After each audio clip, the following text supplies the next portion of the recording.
Bienvenue pour la correction de l'exercice 3, toboggan aquatique. Un enfant glisse le long d'un toboggan et arrive à une hauteur h de 50 cm, 0,5 m ou 5,10 - 1 m, au-dessus de l'eau d'une piscine avec une vitesse initiale V0 égale 5 m par seconde horizontale. Donc là on peut directement mettre la vitesse initiale horizontale, V0. On étudie le mouvement de l'enfant dans le référentiel terrestre, supposé galiléen, lorsqu'elle quitte le toboggan. La seule force exercée sur l'enfant est son poids. Donc on est dans le cadre d'un mouvement dans un champ uniforme. Voici ici. Définir le système, faire le bilan des forces. Alors le système, c'est l'enfant. Dans un référentiel galiléen. Ensuite, le bilan des forces, il n'est soumis qu'à son poids. P égale M fois G. On peut directement le représenter sur le schéma, pourquoi pas. P. Vous voyez? Et on fait la deuxième loi de Newton. Somme des forces égale masse fois l'accélération. Le poids égale masse fois l'accélération. Mg égale masse fois l'accélération.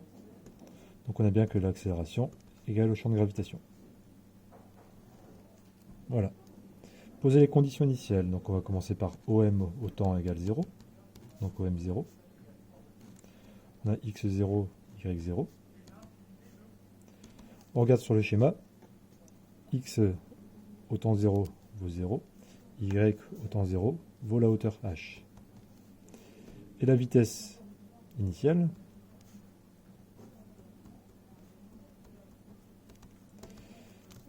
la vitesse selon x, elle vaut la norme de V0, on projette. La vitesse selon y, elle n'est pas projetée selon y, donc elle vaut 0. Établir les équations horaires du vecteur vitesse. Donc là, on prend l'accélération que l'on projette sur les deux axes, AX, AY. Selon la deuxième loi de Newton, on voit que l'accélération est collinaire à G, donc du coup elle n'a aucune projection selon X, elle vaut 0.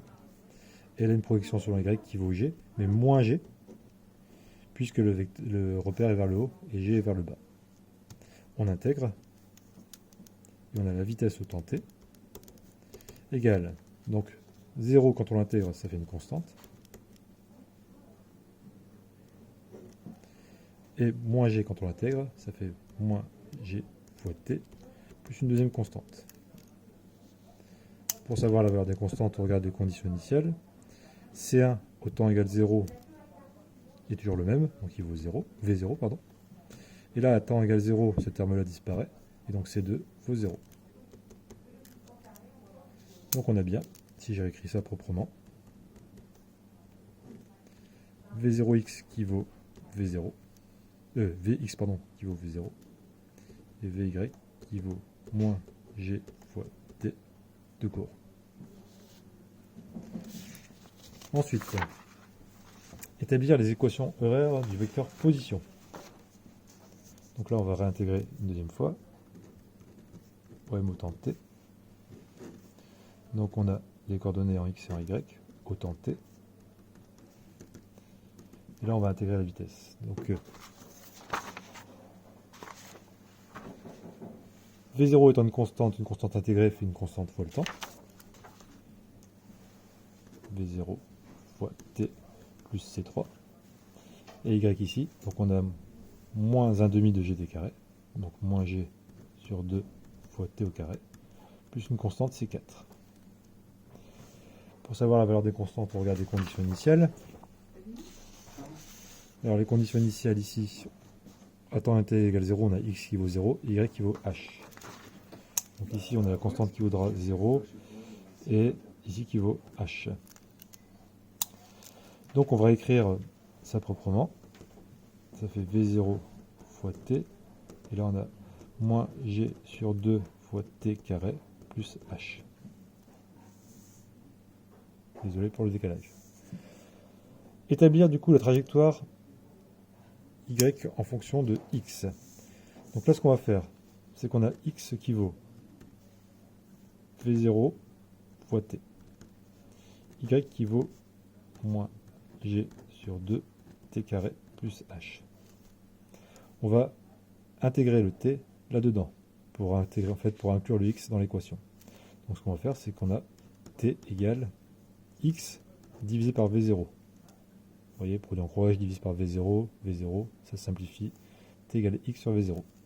Ce que je vais faire, c'est que je vais prendre le t et je vais l'intégrer là-dedans. Du coup, on a y, cette fois-ci en fonction de x, sachant que là, il était en fonction du temps, et là aussi.